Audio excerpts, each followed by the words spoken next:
साकार को याद करने वाले चरित्रवान बन सकते हैं, चरित्रवान हो जाते हैं।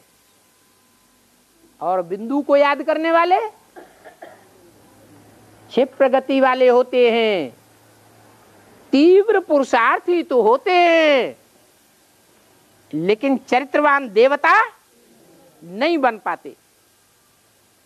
जितने भी विधर्मी हैं, चाहे वो विधर्मी धर्म पिताएं हों, चाहे उनके फॉलोअर्स हों, वो निराकार प्रेमी होते हैं या साकार देवताओं के प्रेमी होते हैं।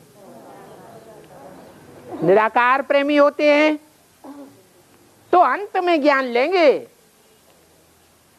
अंत में भगवान के स्वरूप को पहचानेंगे। लेकिन बिंदु को याद करने से परमधाम वासी बन जाते हैं, क्षिप्र गति वाले बन जाते हैं। पुरुषार्थ की दौड़ में तीखे होते हैं। यही कारण है कि स्वदेशी बाप को पहले पहचानते हैं या विदेशी पहले पहचानते हैं? क्यों क्यों पहचानते हैं? क्योंकि वो निराकार प्रेमी निराकार को याद करने से महीन बुद्धि बन जाते हैं। उनकी पुरुषार्थ की दौड़ तीखी बन जाती है। परंतु साकार प्रेमी नहीं होते हैं। साकार में आए हुए भगवान को निश्चयात्मक बुद्धि से नहीं पहचान पाते। इसलिए और धर्म पिताओं धर्म गुरुओं के चक्कर में आ जाते हैं। संगम में भी ऐसे ही होता है। इसलिए रास्ते बदल जाते हैं। बुद्धि तिरक जाती है। क्षिप्र गति वाले होते हुए भी कछुए और खरगोश की दौड़ का मिसाल बन जाता है। क्या है कछुआ और खरगोश की दौड़ का हिसाब है? दोनों में दौड़ हुई।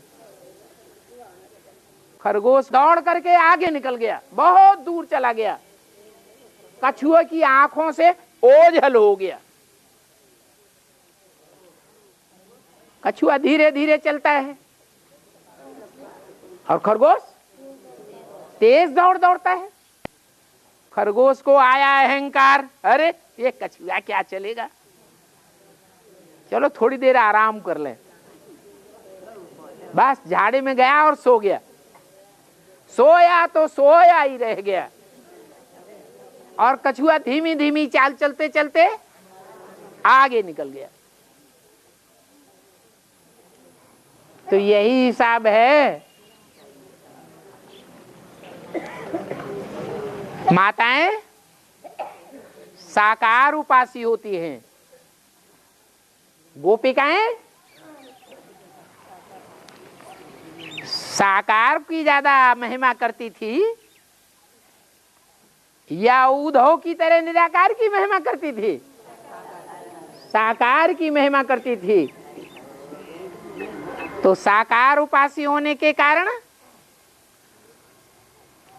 वो 16,000 गोपिकाएं देवी देवताओं के रूप बन गए। जो विधर्मी है उस प्राप्ति को नहीं प्राप्त कर पाते।